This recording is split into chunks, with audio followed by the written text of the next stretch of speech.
que je vous enverrai par. Voilà, donc on avait analysé la fois passée Psaume 1, verset 1, et on allait commencer maintenant Psaume 1, verset 2. Donc l'analyse un peu détaillée. Et avant de parcourir le Psaume 1, verset 2, je vous propose cet exercice d'appariement. D'accord. Voilà. Alors, comment on fait? Bon, dans celui-ci, on va dire où heureux l'homme. Bon, ça, c'est le premier verset. Alors, Ouais. où je trouve ici en hébreu heureux l'homme? Ashrei Aish. Et il est ici. Juste en violet. Voilà. Voilà. Donc, je vais faire comme ça. Ashrei Aish. Ensuite, heureux l'homme qui ne marche pas, par exemple, qui ne marche pas, il ne marche pas. Lo halach. Lo halach, très bien. Lo halach. Il ne marche pas dans la voie des pécheurs, par exemple. Uvdirek Hataim. Uvderech hataim, dans la voie des pécheurs. Il ne se tient pas debout. Lo hamad. Lo hamad. Selon le conseil des méchants.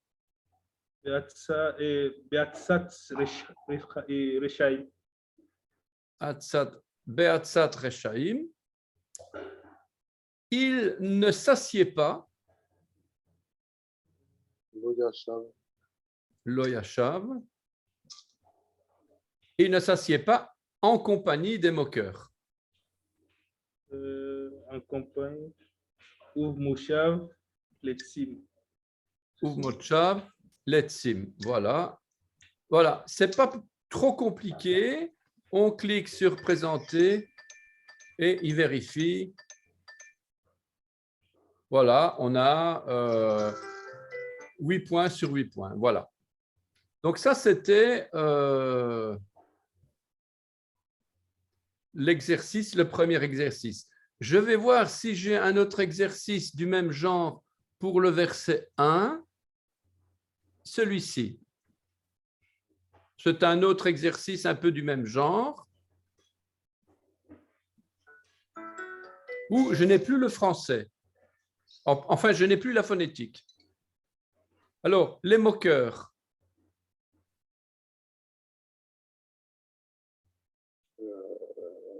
Letzim. Letzim.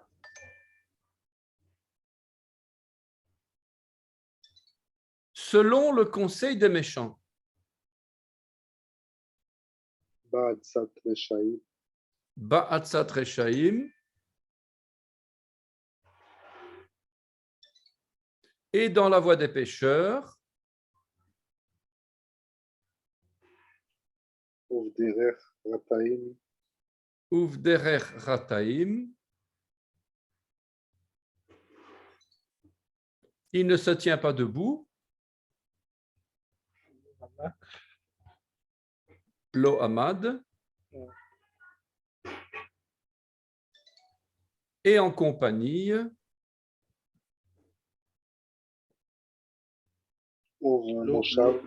Moshav, oui. Ne s'assied pas.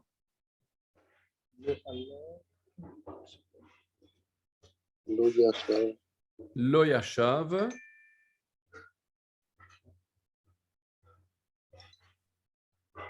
Heureux l'homme. Ashrei Aish. Et bien sûr, le dernier, il ne marche pas. Lo halach.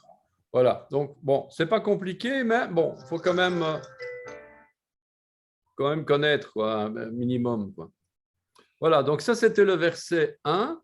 Je pense que je n'ai plus d'autres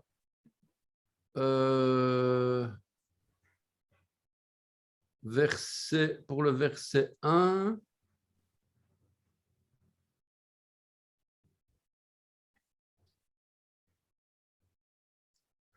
Tous ces exercices, normalement, on les retrouve dans le site, dans le nouveau site, donc en tant que devoir, voilà, il y a plein d'exercices ici. D'appariement, etc. Donc, maintenant, je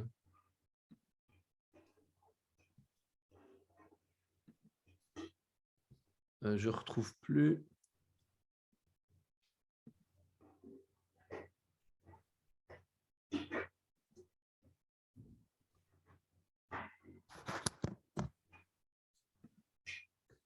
Voilà, donc maintenant, je remets en partage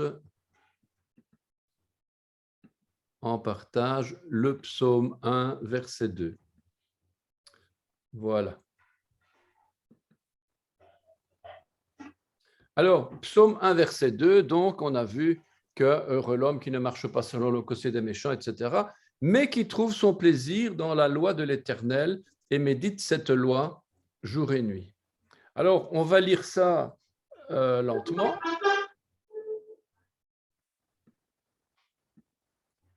Donc, mais qui trouve son plaisir dans la loi de l'Éternel et médite cette loi jour et nuit.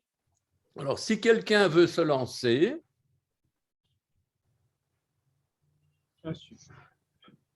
Excusez-moi.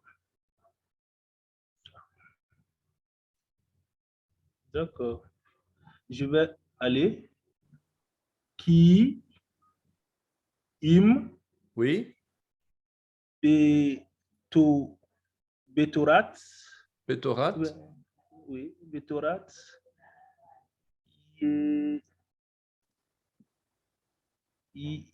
Ça, c'est Jéhovah, je crois. Oui, c'est Jéhovah. C'est Jéhovah. Okay. Jéhovah. Et Efetsu. Efetso. Ok. Chef, il faut gratter la gorge. Il y a ici, c'est un chet, ce n'est pas un he. Donc, Hefsu. Ok. Maintenant,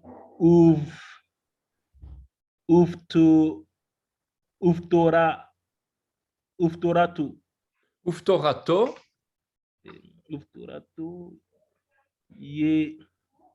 Yehege. Yehege, ok. Yomam.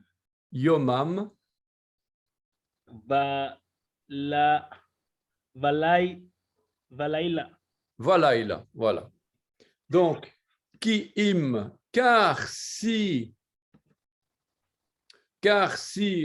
ici c'est car, donc c'est la conjonction parce que, mais, il y a beaucoup de significations, voici, seulement, néanmoins, etc. Donc, il y a plusieurs, en tout cas, c'est le qui. Le im, c'est un conditionnel, normalement. Qui im, car si, on ne voit pas ça dans la traduction, en tout cas, ici, il s'agit bien d'un conditionnel. C'est-à-dire, dans le cas où celui qui trouve son plaisir dans la loi, donc il s'agit d'un conditionnel, une clause conditionnelle dans un contexte de serment.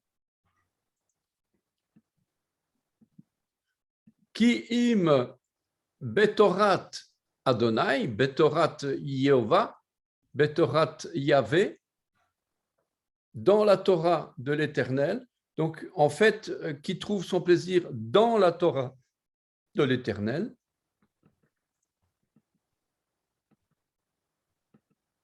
Chefzo, et Chefzo, c'est qui fait ses délices.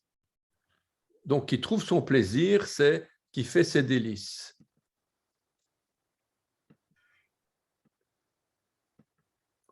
Uve Torato Yehege, et médite cette Torah. J'ai oublié de mettre le et médite, puisqu'on a Uve Toratot.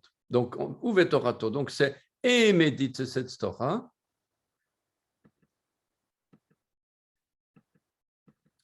Yomam, jour, Velaila, et nuit, jour et nuit.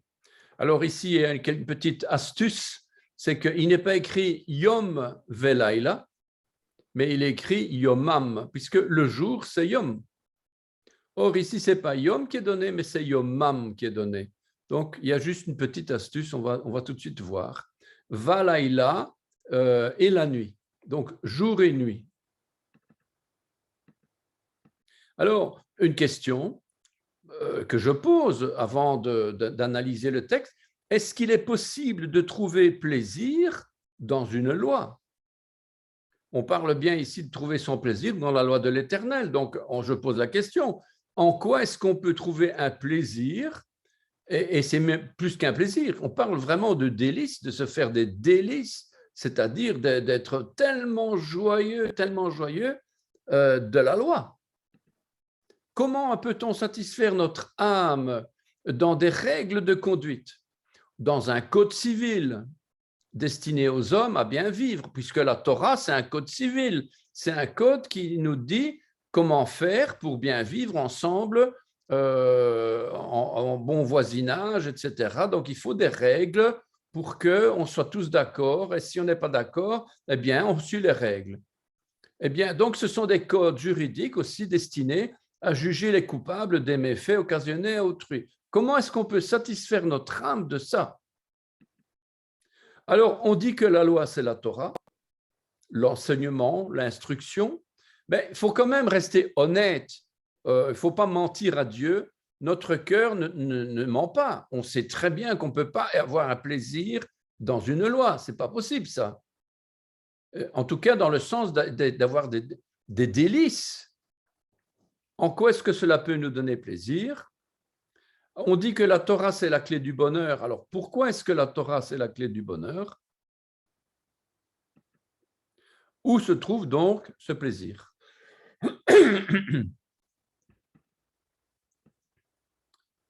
Donc, mais qui trouve son plaisir dans la loi de l'Éternel et médite cette loi jour et nuit. Donc, qui im. Ah oui, mais je l'avais repris. Béthode, je ne vois pas pourquoi. Ah oui, j'avais fait un Hefzo, c'est la même chose en fait. Yomam Valaïla. Voilà. Et donc, mais qui trouve son plaisir dans la Torah de Adonai et médite cette Torah jour et nuit. Alors, qui trouve son plaisir? Hefzo. Hefzo, ça vient du mot chefetz. Chefetz. Il faut bien prononcer le chet au début. Ce n'est pas hefetz ou hefetz, non, c'est chefetz. Donc, on parle ici d'un plaisir, d'un désir ardent, hein, d'une affection, d'une joie, quelque chose d'agréable, de précieux, quelque chose ce en quoi on procure les délices. Hein. Et on retrouve aussi dans la racine de chefetz, la racine c'est chafetz.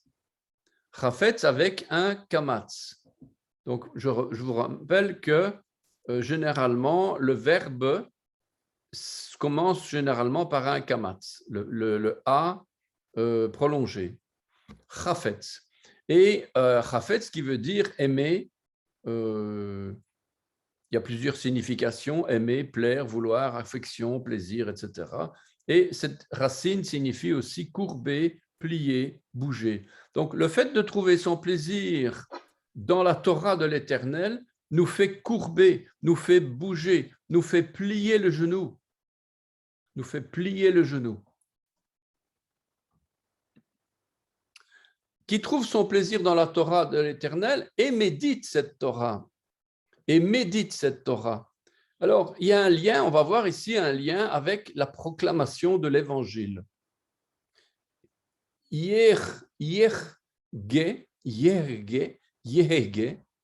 Celui qui médite la Torah jour et nuit ne la garde pas pour lui puisqu'il va célébrer son Dieu. Il va aussi annoncer, proclamer ce qu'il a lu. Il s'agit ici non seulement de proclamer, mais on parle aussi de méditer. Et c'est une méditation active. Ce n'est pas uniquement passif, où on est en train de réfléchir dans sa tête c'est actif. Alors, Haga, la racine de Yerge, c'est Haga.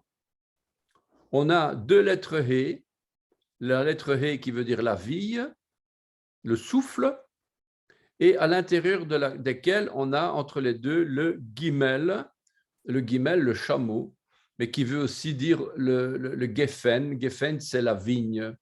La vigne, il y a plusieurs significations avec la lettre Gimel. En tout cas, Haga veut dire méditer, célébrer, annoncer, publier la bonne nouvelle, proclamer la bonne nouvelle aussi. Mais il y a évidemment plusieurs significations comme grommeler, prononcer, tramer, comploter et pousser des cris. Et ce mot signifie aussi enlever, emporter. La racine indique aussi qu'un son, un soupir sera entendu et la vraie méditation se fera donc par l'Esprit Saint. Par l'Esprit Saint, par la Ruach HaKodesh. Et elle produit des actions concrètes. On parle donc ici de méditer, mais on parle vraiment aussi de choses concrètes. Proclamer l'évangile, célébrer à la limite, ce n'est pas concret. Annoncer la bonne nouvelle, publier, proclamer, ça c'est du concret. Pousser des cris de joie, pousser des cris, voilà, donc grommeler ou prononcer ou tramer ou comploter, on pourrait dire aussi contre le mal, hein, mais enfin bon. Alors, ce qu'on appelle ici la Torah dans les Écritures est évidemment très loin de ce qu'on a l'habitude d'entendre, puisque la Torah, c'est de l'enseignement, ce n'est pas rien qu'une loi de Moïse. Et la loi du psaume 1, c'est la Torah dans la toute première référence dans la Bible qui se trouve en Genèse 26, 5. Où est-ce qu'on trouve la première fois exprimé le mot Torah? C'est dans Genèse 26, 5. Lorsque le texte dit « Parce que Abraham a obéi à ma voix et qu'il a observé mes ordres, mes commandements, mes statuts et mes lois. » Et ici, on a mes Torato.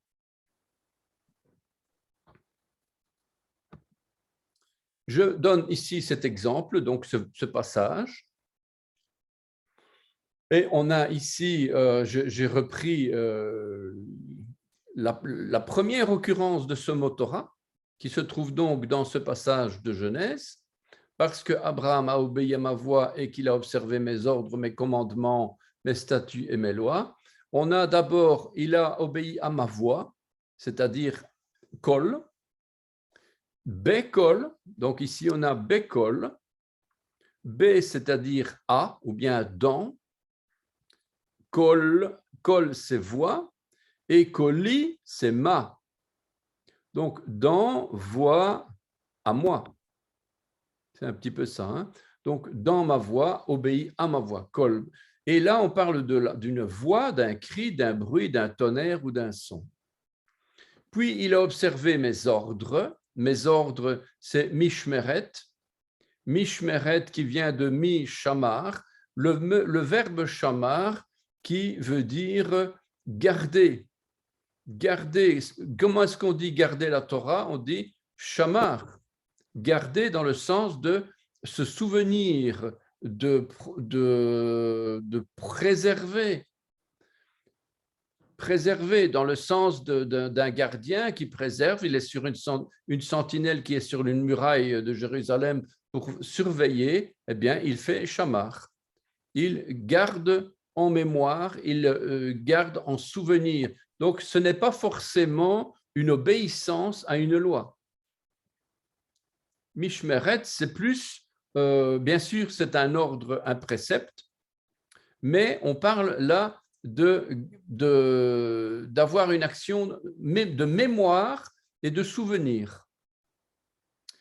Pourquoi est-ce que c'est important? C'est parce qu'on a d'autres mots qui veulent dire aussi ordre, commandement, ordonnance, comme mitzvah. Une mitzvah, c'est vraiment, ça vient de mi-tsava. Tsava, c'est un ordre que Dieu donne. Le commandement chef des forces armées, il donne un ordre et les soldats, ils obéissent. Ils n'ont pas à discuter les ordres, ils obéissent. Eh bien, ça, c'est mitzvah. mitzvah, mitzvot au pluriel, mitzvotai, mitzvotai, mes commandements, mes ordonnances. Ensuite, on a encore un autre mot, chuka, chukotai, donc mes commandements, et ici c'est plutôt mes statuts, eh bien on va dire chukotai, et ça vient de chuka. Chuka, ce sont des statuts, des usages, des coutumes, des préceptes. Donc il y a une différence entre des coutumes, des préceptes et un ordre, ou un précepte, un ordre de chamar, du fait de garder la Torah, ou encore de la voix, la voix de Dieu. Dieu, Abraham a obéi à ma voix, c'est-à-dire Dieu dit quelque chose et lui et Abraham, il l'entend. Et enfin, il a obéi, il a observé mes lois. Et mes lois ici, c'est mes torotai, torotai. Donc ici, on a V, V c'est le E, torotai, c'est un pluriel de Torah. Voilà. Et donc là, il s'agit de quoi? Il s'agit plus d'instruction et d'enseignement que de loi. On dit la Torah, c'est la loi. Oui, oui et non. La Torah, c'est d'abord de l'enseignement, de l'instruction. C'est-à-dire qu'on apprend, Dieu est en train de nous instruire, de nous enseigner. Quoi? Eh bien, ça, c'est la Torah. S'il voulait nous instruire, non, s'il voulait nous ordonner, maintenant tu vas faire ça et tu ne feras pas autre chose, eh bien, il va nous donner une mitzvah. Parce que là, c'est un commandement qu'on ne discute pas. Et puis, voilà, donc vous voyez bien qu'il y a plusieurs significations. Et Torah, c'est la première occurrence donc, dans la Bible, la première fois qu'on rencontre ce mot Torah. La Torah, c'est un nom féminin. Il faut quand même noter ça parce que le genre qui est donné, le genre masculin ou féminin ou neutre qui est donné dans la Bible est important. Dans le psaume 1, verset 2, il est question de la Torah de l'Éternel, de Adonai, c'est-à-dire l'instruction Torah, qui peut s'écrire avec ou sans vav. Il y a deux façons de l'écrire. C'est pour ça qu'on écrit Torah avec un W, ou bien Torah sans W. Avec un W, en fait, c'est le vav qui se trouve ici. Donc, on a to, on va dire Torah, puisque c'est un vav qui veut dire o, mais c'est un o sémite. Donc, on a o. Maintenant, si le vav disparaît, on doit mettre un cholam autour et on doit prononcer Torah. D'ailleurs, on l'a déjà ici, Torah. Il est là ici et le vav est une lettre support. Il s'agit d'un nom féminin. La Torah représente donc l'Esprit Saint. Pourquoi est-ce que c'est important? C'est qu'on va dire souvent, oui, mais la Torah, c'est Yeshua. Torah, c'est Jésus. Jésus, c'est le Fils de l'homme, c'est la Torah vivante, etc., la Torah incarnée. Oui, bien sûr, mais je dirais oui et non. Parce que si la Torah était une représentation prophétique de Yeshua, ce serait du masculin.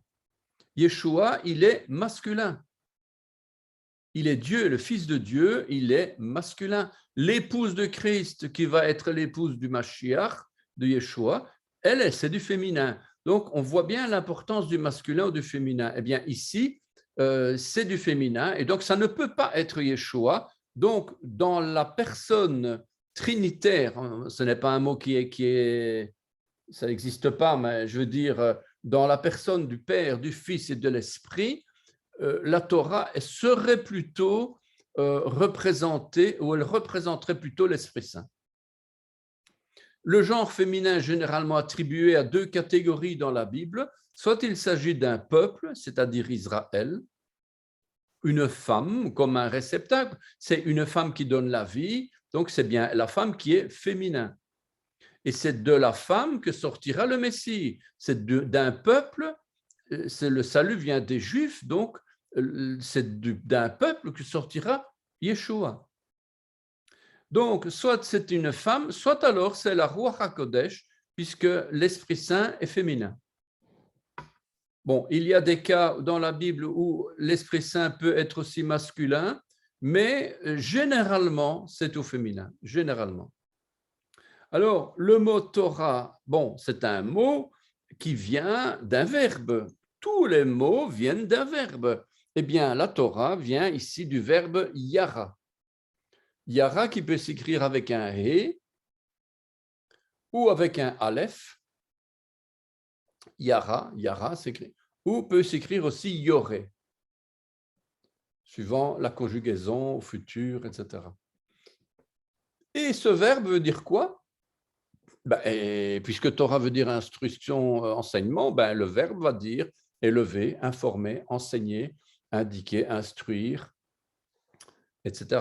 Donc, c'est le verbe qui va donner le sens. Et bien sûr, il y a d'autres symboles, d'autres significations comme arroser, répandre la pluie, montrer la direction, percer, lancer des flèches, tirer des flèches, etc. Donc, il y a plusieurs significations importantes et la Torah est justement, la Torah nous permet de nous élever vers Dieu. Elle nous montre la direction. Elle nous donne, elle nous arrose, elle nous répand la pluie. Elle est le maître, elle nous montre la direction. La Torah, elle a été percée à la croix. Yeshua a été percé à la croix. La Torah nous apprend à lancer, à tirer des flèches. La Torah, elle tire des flèches aussi contre l'ennemi, des traits. Les archers, quand on parle d'archers dans la Bible, c'est ceux qui prient. C'est la prière. C'est un combat dans la prière. Donc, un archer, il lance des flèches contre l'ennemi et c'est l'idée du combat. Alors, cette Torah élève notre âme vers Dieu, donc élever, le verbe élever. Cette Torah nous forme, elle nous enseigne, elle nous informe, elle nous enseigne, elle nous instruit. Cette Torah, elle nous indique une direction. Donc, tous ces verbes-là que je suis en train de vous montrer, c'est ce qu'on retrouve ici dans Yara. Donc, dans la racine primaire du mot Torah, on retrouve tous les sens de la Torah. Cette Torah, elle va donc nous indiquer une direction, elle va nous montrer le chemin. Cette Torah se montre elle-même, elle va se signaler. Cette Torah arrose les cœurs de la pluie du ciel, arroser, répandre la pluie, etc. Cette Torah est l'eau de la vie dans laquelle on va retrouver les verbes jeter, tirer, faire couler, verser. Cette Torah est notre maître. Cette Torah est une arme offensive redoutable comme des archers qui tirent des flèches. Lancer, tirer des flèches, ce sont les verbes qui sont utilisés. Cette Torah montre comment a été percé notre Rédempteur. Et enfin, cette Torah perce les cœurs les plus endurcis. C'est ce que signifie, donc, je reviens en arrière pour bien vous montrer que Torah vient du verbe yara, et c'est exactement tous ces sens-là que l'on retrouve dans le verbe qui va donner le mot Torah. Yara va donner le mot Torah.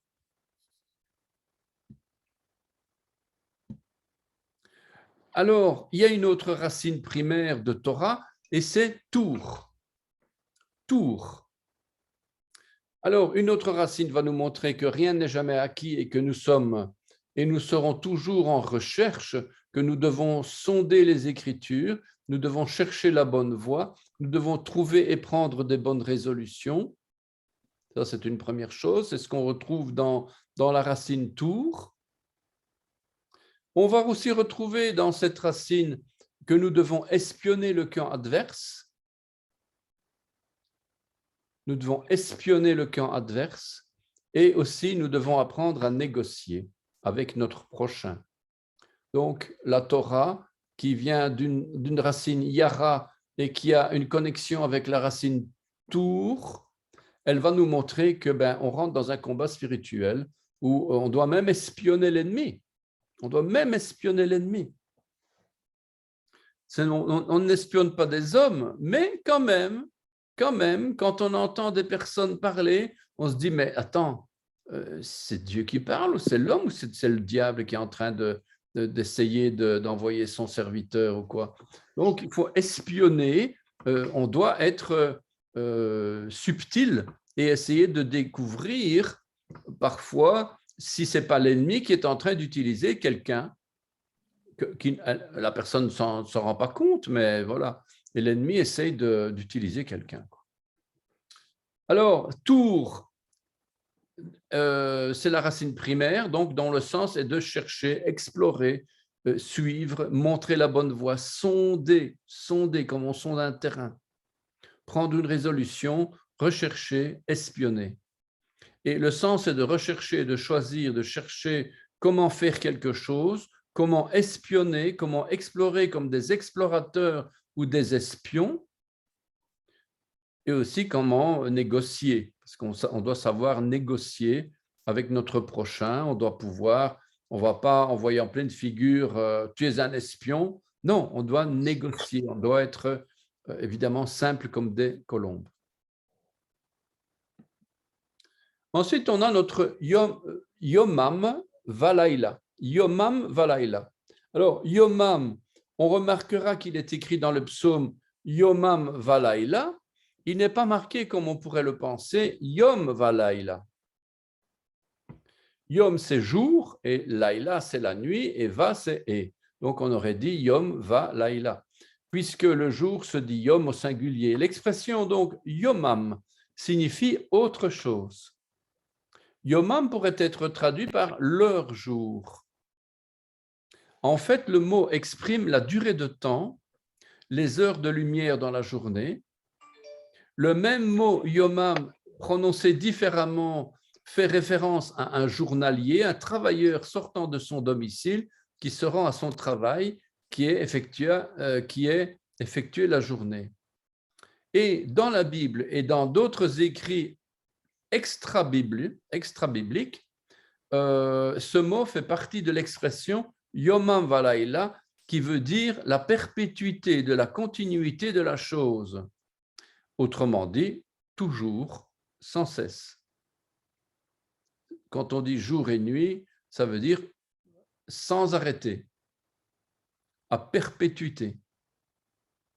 Bien sûr, ça veut dire le matin quand il y a la lumière et aussi la nuit quand c'est la nuit. Mais ici, en tout cas, il y a ce sens de perpétuité.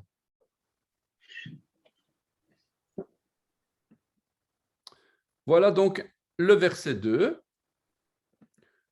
Je suppose qu'il n'y a pas de questions. Si jamais il y a des questions, profitons-en avant de passer au verset 3.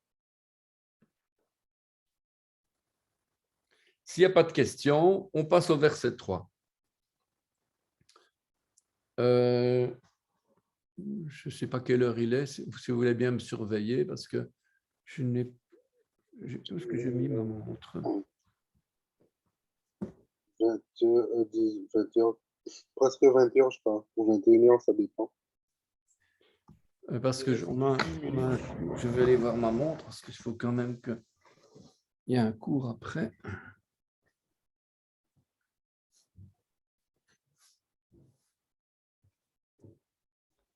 Ah ben ça va.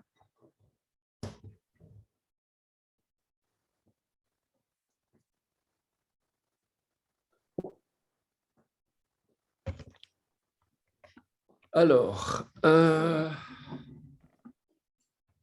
donc, verset 3. Donc, on a un bon quart d'heure, 20 minutes là.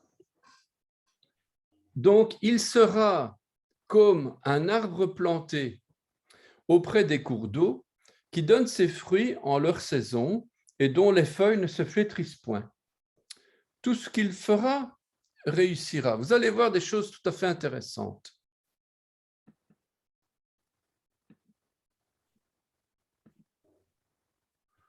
Donc, si l'un d'entre vous veut se lancer? Mathieu, on y va? Ok.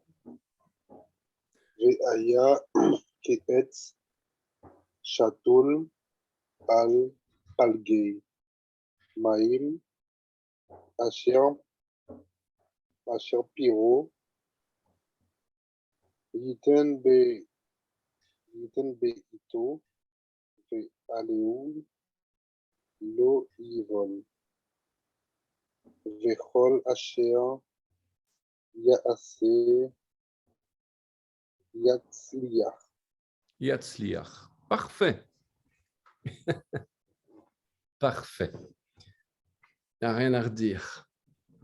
Donc, 3 caractères, 3 postures. On découvre un arbre planté près des ruisseaux qui donne son fruit en sa saison et son feuillage ne se flétrit pas. On a les 3 caractères de la fertilité. On avait donc terre fertile, fruits abondants et feuillage éclatant. Les 3 caractères font écho donc, à ce qu'on avait vu avant, aux 3 postures mentionnées au verset 1er. On avait d'abord heureux l'homme qui ne suit point les conseils des méchants, qui ne se tient pas dans la voie des pécheurs et qui ne prend point place dans la société des railleurs ou en compagnie des moqueurs. Et lorsqu'on parlait des conseils des méchants, be'atzat reshaim, be'atzat reshaim, c'est bien ça, on parlait le conseil, c'est le conseil, c'est ce qui va donner la sève vers l'arbre. Soit c'est une sève de bénédiction, soit une sève de malédiction. Une fois qu'on donne une sève de malédiction, l'arbre, il est condamné. On ne sait plus revenir en arrière, donc il a été, et c'est vraiment très, très dangereux de se faire conseiller par des méchants.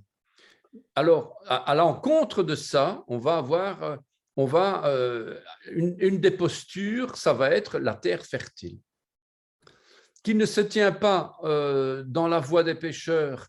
À l'encontre de ça, on va avoir un fruit abondant, contrairement aux pécheurs, qui ne peut pas produire de fruits et qui ne prend point place dans la société des railleurs. D'un autre côté, on va avoir un feuillage éclatant et on va voir tout de suite que ce feuillage, c'est quelque chose qui va nous faire monter vers le ciel. On va tout de suite voir l'image d'un feuillage d'un arbre. D'abord, il sera comme un arbre planté, Vechaya. Vechaya, donc ça vient de Haya, hein, c'est le verbe être, servir, adresser, devenir, exister, hein, il y a plusieurs significations. On n'emploie pas souvent ce verbe, en tout cas ici le verbe Haya, il est précédé du préfixe Vav, en rouge, hein, et qui indique un changement de temps. On passe d'un présent à un futur et le Vav modifie le temps. C'est pourquoi on appelle ce Vav un Vav conversif. On appelle d'ailleurs ça, le Vav, on l'appelle d'ailleurs le maître du temps. Ça, c'est dans les cours d'hébreu, laïques, on va dire, hein, c'est eux-mêmes qui appellent le Vav le maître du temps. Très étonnant, cette lettre. C'est une lettre prophétique qui symbolise d'ailleurs le chiffre 6, le chiffre de l'homme. Et ce chiffre de l'homme, c'est Yeshua, le chiffre de l'homme, puisqu'il est devenu le Fils de l'homme qui s'est fait incarner en homme pour nous sauver de nos péchés. Et c'est lui le maître du temps. Et une fois que cette lettre vient se placer dans un contexte, en fonction du contexte, hein, ça dépend, ce n'est pas toujours le cas, mais cette lettre va transformer le temps. Le verbe haya, donc on a vu, ça veut dire être, exister, établir, précéder, s'enflammer, durer, etc.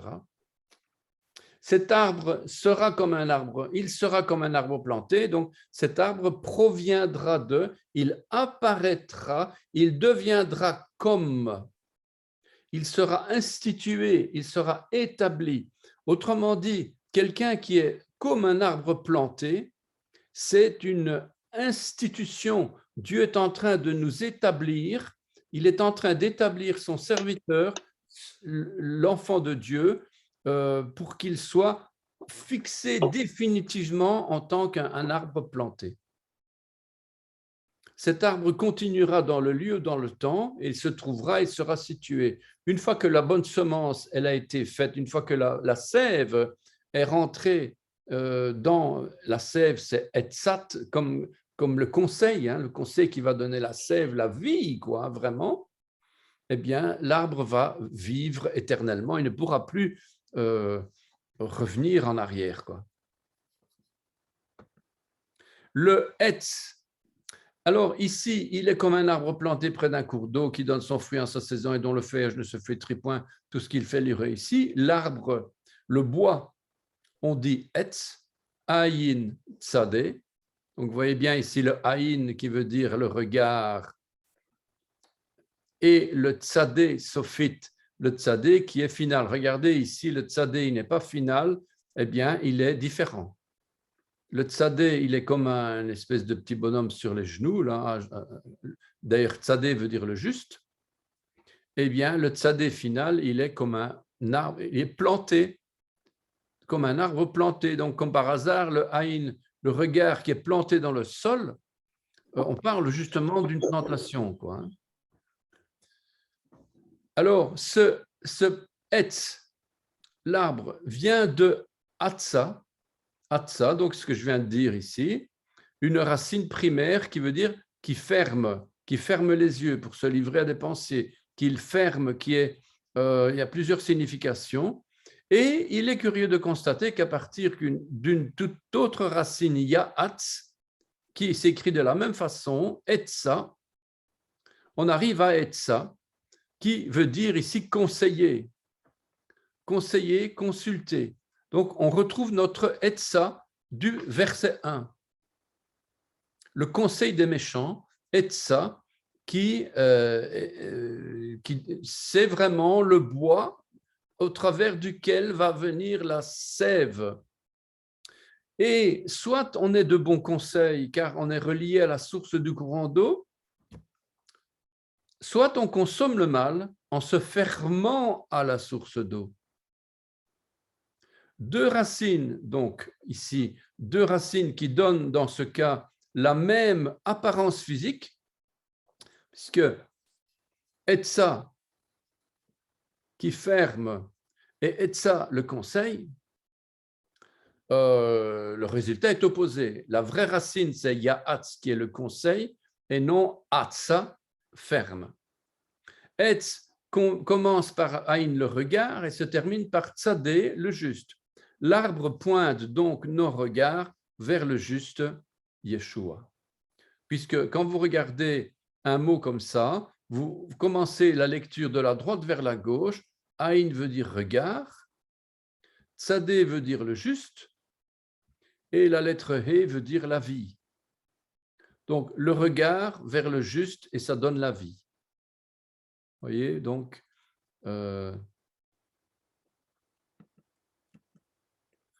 dans nos pays tempérés, les arbres n'ont pas besoin de lutter pour se fortifier. Ils ont tout à leur portée. Ils ne luttent donc pas autant pour leur survie et pour la survie de leur environnement. Donc, on a les racines d'un arbre qui sont très profondes, très larges aussi, en tout cas pour tel ou tel arbre, et ça dépend quel arbre, évidemment.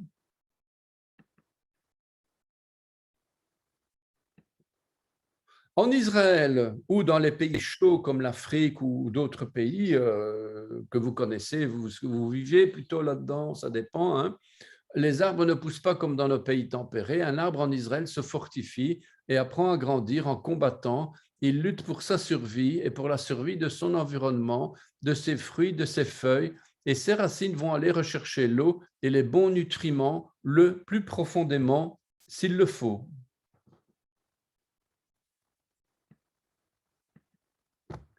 La valeur numérique, ouais, ça je passe. 7.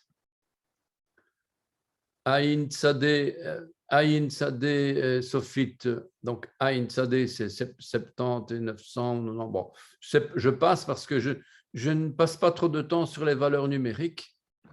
Ce n'est pas le moment, en tout cas, pour l'instant, de rentrer là-dedans.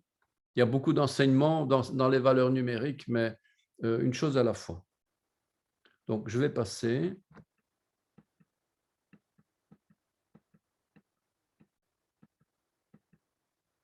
Alors, l'arbre planté. L'arbre planté, chatal, chatoul, chatoul, ça vient de la racine chatal qui veut dire planter, transplanter.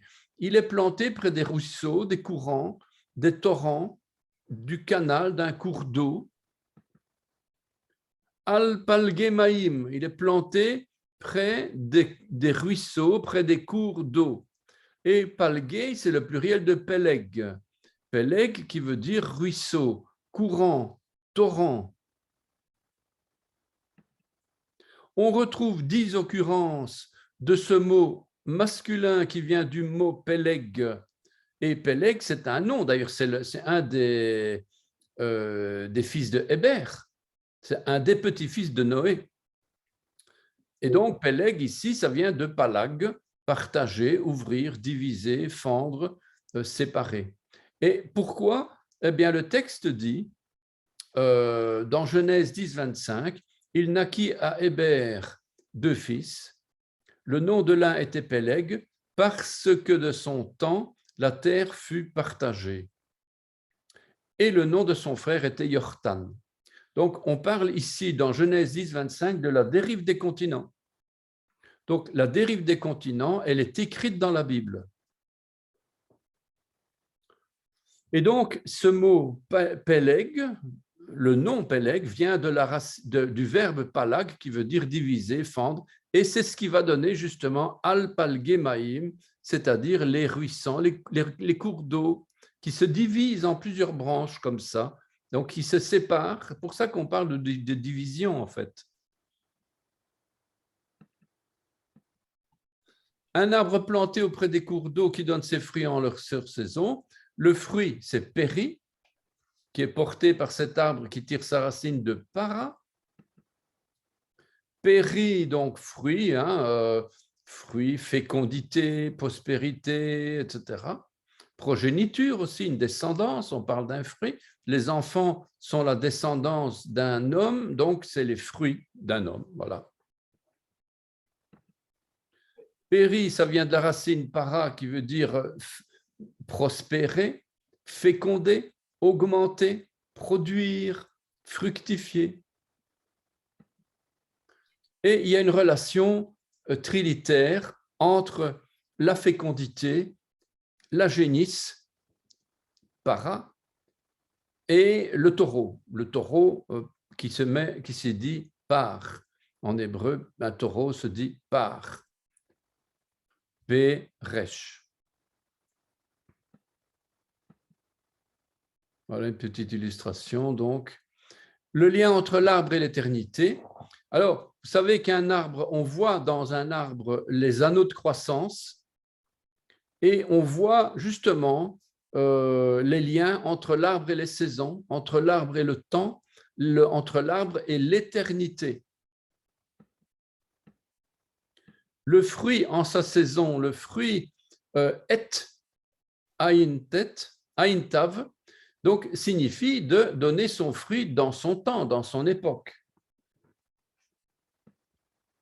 Cette saison, c'est aussi le soir, ce temps-là, un moment, une heure, une saison. La saison, c'est aussi un adverbe qui veut dire alors, quand, vers, maintenant. Donc, c'est un adverbe de temps, un adverbe de temps. Alors, c'est un adverbe de temps. Quand, c'est un adverbe de temps. Vers, maintenant, etc., ce sont des adverbes. Bon, l'heure, ce n'est pas un adverbe, c'est un mot, mais on parle toujours de la saison, d'une époque. La destinée, fortune, occurrence, occasion, le moment. Ça, c'est ce que dit le mot. Ce moment, cette saison a pour origine le mot ad, aïn dalet, toujours, de tout temps, à perpétuité, à jamais, sans cesse. L'éternité, en fait, c'est Aïn Dalet, le regard vers la porte. Et la saison, c'est Aïn Tav, le regard vers la croix. On peut donc déclarer ici que celui qui a créé le temps fini, le temps qui est fini, il y a un début et une fin, quoi. Celui qui a créé la saison, la période de temps connue et limitée, notre temps il est limité, eh bien, celui qui a créé le temps, il a pris comme modèle d'origine un modèle, un étalon de mesure, il a pris comme modèle l'éternité. Donc, la racine hébraïque du temps physique que nous connaissons a pour racine originale l'éternité. Je ne sais pas si vous me suivez, c'est assez compliqué, mais la racine d'un mot, c'est ce qui donne la vie au mot. Si la racine, si le temps en hébreu, c'est Aïn Tav, eh bien, ce qui va donner la vie à Aïn Tad, c'est-à-dire la saison, eh bien, c'est l'éternité. La saison Et s'écrit avec un Aïn et un Tav, c'est le regard vers la croix. La saison, c'est le temps fini qui a sa racine dans l'éternité. Aïn Dalet, c'est le regard, Aïn, c'est le regard vers la porte. La porte, c'est celui qui a dit « Je suis la porte, celui qui entre par moi sera sauvé ». Et c'est Yeshua.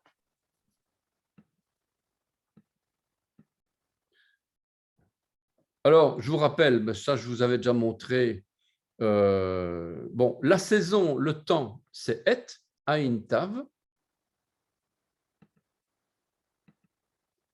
L'arbre, le regard vers la croix. Puis, quand on regarde la racine, c'est l'éternité, Aïn Dalet. Aïn Dalet, le regard vers la porte. Le regard vers la porte. Voilà donc des symbolismes tout à fait étonnants quand on parle du temps, de l'espace, des saisons, de l'éternité. Et on sait très bien que tout ce qui existe de fini, terminé sur notre terre, le temps, l'espace, a une origine éternelle et donc provient de l'éternité, quoi. Et enfin, les feuilles ne se flétrissent point, tout ce qu'il fera réussira. Ve'alehu. Ve'alehu, c'est et le feuillage. Et le feuillage, ce feuillage, l'oïbol ne flétrit pas. Ve'kol asher, tout ce que il y a assez, tout ce que fait, tout ce qu'il fait, yatzliach, prospérera. Et les feuillages, les feuilles, ve'alehu, ça vient en fait du mot aller, qui va donner d'ailleurs alia, entre parenthèses, l'alia, où on monte à Jérusalem, on fait son alia, on part habiter en Israël, on fait son alia, c'est-à-dire qu'on monte à Jérusalem, eh bien, les feuilles, elles montent vers le ciel. Les feuilles, elles montent, elles viennent de la racine Allah, donc comme je vous l'ai dit, de s'élever, monter, remonter, offrir, quitter, couvrir. Donc monter, élever, grimper, quoi. Aller vers le lever, vers l'aurore. L'action est de monter, comme je vous l'ai dit, de croître en termes de végétation, d'exceller, d'être supérieur aussi. Les feuilles de l'arbre représentent l'alia, c'est-à-dire la montée des Juifs vers la terre promise.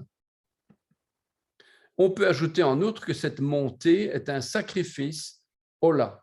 Aïn Lamet He, c'est un sacrifice. D'ailleurs, on dit un sacrifice en élévation. On parle d'un sacrifice en élévation, une offrande entièrement consumée, d'une agréable odeur à l'Éternel. Comme les feuilles, cette offrande de nos vies ne se flétrit jamais. Donc, les feuilles en question ne se flétrissent point, elles montent vers le soleil, elles s'élèvent, elles offrent, elles couvrent, elles s'élèvent vers l'aurore, elles s'élancent, elles grimpent, elles vont à la rencontre du soleil, elles poussent, elles croissent, elles excellent, elles sont supérieures. Ça, c'est quelqu'un qui ne marche pas selon le conseil des méchants, mais qui, voilà, donc ce sont les feuilles, elles montent vers le soleil. Elles ne se flétrissent point. Et le mot se flétrir, très très étonnant, yibol, lo yibol, ça vient du verbe navel, qui est le même nom que le mari fou de Abigail. Je ne sais pas si vous vous souvenez de cette histoire que David devait passer avec son armée dans un terrain où il devait demander l'hospitalité à ce monsieur Abigail. Simplement de passer, quoi, hein, l'autorisation. Et ce Nabal, il a dit, il n'en est pas question, je connais même pas David, je ne sais pas qui c'est. Il se moquait en fait. Et voilà que les soldats de David étaient prêts à le massacrer. Et la femme de Nabal lui a dit, ben non, non, la femme d'Abigail lui a dit, non, non, mais ne vous inquiétez pas, il est insensé, etc. Ne faites pas attention à ce qu'il dit, etc. D'ailleurs, la femme Abigail leur a fait une offrande de plein de choses à manger, etc. Et ce Nabal, c'est un être insensible, insensé, un sot, un imbécile qui agit sottement d'une manière vile. Enfoncer, donc Navel veut dire enfoncer, chuter, languir, flétrir, tomber, se faner, tomber en défaillance, en langueur, se consumer et s'épuiser. Tout ce qu'il fait, donc tous ceux qui ne sont pas comme lui, tout ce qu'il fait lui réussit. Il ne sera jamais un Nabal, c'est-à-dire il ne sera jamais un fou. Voilà, donc ici je rappelle l'histoire de Nabal. Donc, on lira ça plus tard, donc, parce que je vois que l'heure à l'avance. Donc, alors, au départ, Abigail, l'épouse de Nabal, avait certainement aimé cet homme, ils se sont mariés quand même, donc, mais son nom signifie épuisé, méprisé, être en défaillance, languissant. Ce qui me fait dire, c'est une hypothèse évidemment, que Nabal avait peut-être bien commencé, mais que devant les événements de la vie et surtout à cause de son cœur orgueilleux, il n'a pas veillé et il a fini par défaillir de sa foi et de son amour pour les hommes et pour Dieu. Il s'est déshonoré, il s'est avili. C'est aussi pour nous un avertissement de ce que peuvent devenir ceux qui ne veillent pas et qui ne gardent pas la saine doctrine et la parole de la persévérance. Donc, c'est un enseignement pour nous. Celui qui n'est pas comme des feuilles qui montent vers le soleil, c'est-à-dire qui ne languissent pas comme Nabal, finalement, ceux-là, ils vont monter. Mais ceux qui sont comme lui, ils vont mourir spirituellement, ils vont mourir.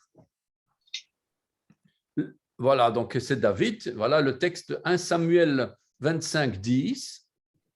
Il dit qui est David? Voilà les soldats de David qui demandent à passer par son champ. Et lui, il répond, qui est David et qui est le fils d'Isaïe? Il y a aujourd'hui beaucoup de serviteurs qui s'échappent d'auprès de leur maître. Donc, il est en train d'insulter David, qui était quand même le roi d'Israël. Et il dit, et je prendrai mon pain, mon eau et mon bétail que j'ai tué pour mes tondeurs, et je les donnerai à des gens qui sont de je ne sais d'où. C'est carrément un mépris absolu. Alors, évidemment, les soldats à l'époque, ni une ni deux, ils allaient le massacrer. Toute sa famille, tout le monde aurait été massacré. Et Abigail a pris les choses à l'avance. Et il s'était enrichi, de Nabal, hein, il s'était enrichi grâce à la fertilité de la région. Son cœur s'était corrompu, probablement à cause de ses richesses. La richesse toute seule n'est pas une cause de chute. Ce n'est pas parce qu'on est riche qu'on va tomber. Ce n'est pas vrai, ça. Mais il y a quand même un mélange toxique entre l'orgueil et la richesse. Quand on est orgueilleux et qu'on est riche, ça c'est la mort. Il était dur, féroce, inflexible dans ses actions. D'ailleurs, le mot parle de cachet, c'est-à-dire des pratiques, avoir des actions, des pratiques mauvaises, des actions ma'alal, des actions, des œuvres, des pratiques, des habitudes mauvaises. Le mot halal ici, c'est cueillir, traiter, grappiller, se moquer, rester, abuser, châtier, faire périr. Donc, voilà les actions du méchant, en fait.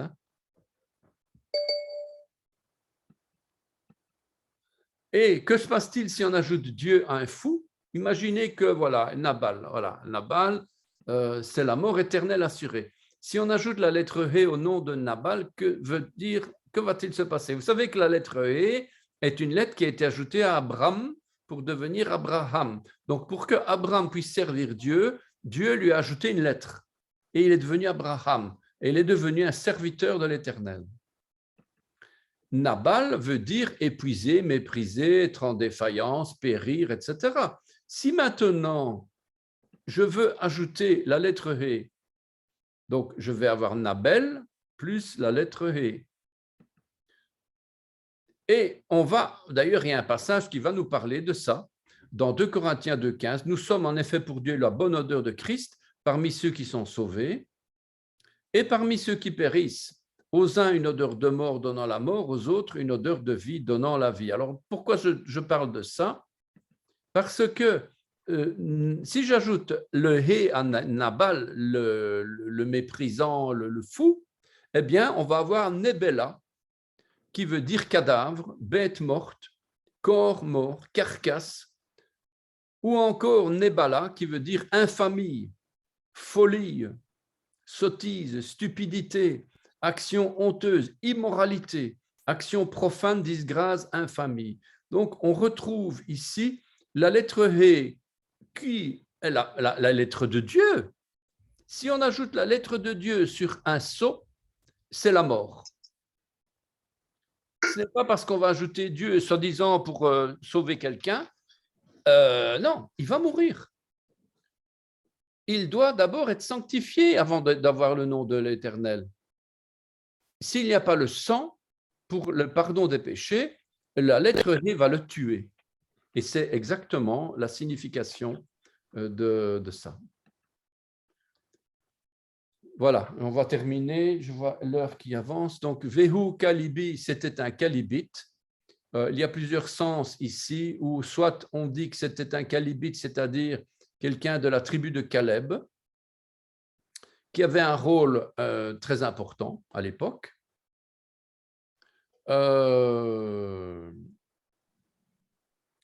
Et Kalev, c'est Kelev, comme le cœur. Kelev, comme le cœur.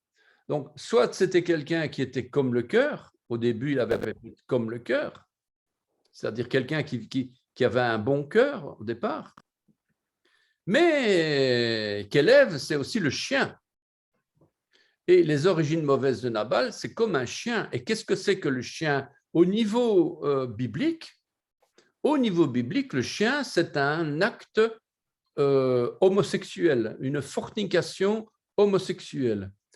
Mais si ces actes vont à l'encontre de son cœur, alors son nom, au lieu d'être comme un cœur, alors il sera comme un chien, pour cacher des actes de sodomie. Ici, l'article, le mot « kelev » vient d'une racine du sens de « japper » ou autrement « attaquer » ou signifier chien. Mépris ou avilissement, sacrifice païen, culte de prostitution masculine, autrement dit de sodomie. Et l'utilisation par Yeshua, parce que Yeshua parlait des chiens, et il disait, il exprimait cette formule, il disait les petits chiens, il parlait des petits chiens pour décrire les gens du monde, comme des païens, des gens impurs.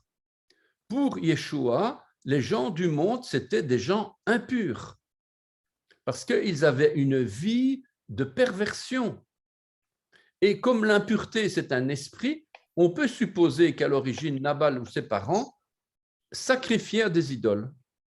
Autrement dit, quand quelqu'un ne se flétrit pas, cela nous montre ce à quoi on échappe lorsqu'on est juste et pur. Mais c'est tout le contraire de l'escalade qui amène vers la violence, puis amène tout droit à la perdition. Dieu garde une telle personne afin qu'elle ne tombe pas. Donc, quand on est dans les voies de Dieu, Dieu nous protège de ces choses-là. Donc, ça, c'est soit c'est comme le cœur, soit c'est comme un chien. Mais le même mot va donner deux sens totalement opposés. Voilà, donc on va arrêter ici. On a déjà fait 2 versets.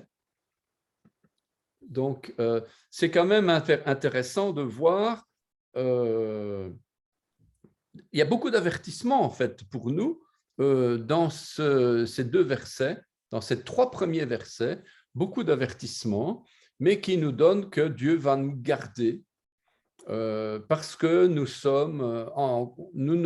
n'allons pas en compagnie, nous ne cherchons pas la compagnie des moqueurs, nous ne cherchons pas à aller sur le chemin des pécheurs et à nous installer vraiment en compagnie des moqueurs. Et ça arrive souvent quand on est en compagnie des gens, surtout dans les milieux de travail professionnels. On ne sait pas toujours y échapper, malheureusement.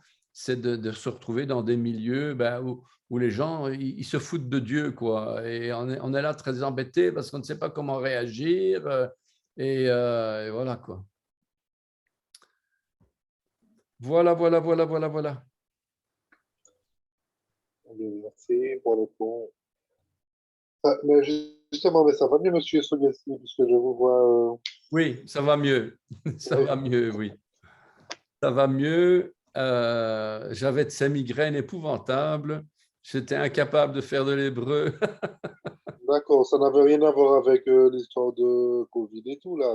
Ah si, j'étais positif, hein, j'avais le Covid. Hein. Ah oui. Oui, 2 semaines, 2 semaines de migraine. D'accord. Oui.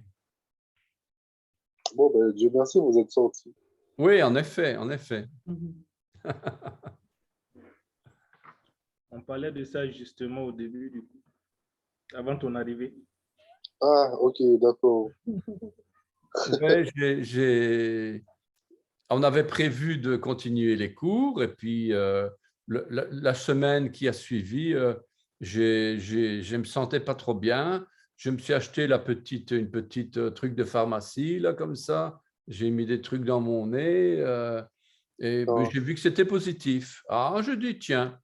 Donc, j'ai été faire une analyse un peu plus officielle, on va dire, ce qu'on appelle le PCR. Et là, c'était effectivement positif. Donc, je dis, aïe. Mais je n'ai pas eu du tout de problème pulmonaire, ni de respiration, merci Seigneur. Donc, c'était simplement c'était probablement le variant Omicron. Ok. Le variant Omicron qui est ce variant extrêmement contagieux, mais beaucoup moins nocif. Voilà. Peu importe le variant, c'est l'Éternel qui nous renforce. Amen.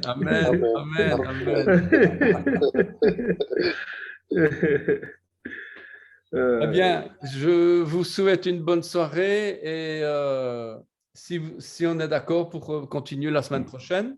Tout à fait. Oui, bien sûr. Merci. Bonne soirée à vous. Bonne soirée. Merci. Pareillement. À la semaine prochaine. À la semaine prochaine. Et content de vous voir. Merci à vous. Shalom. Shalom.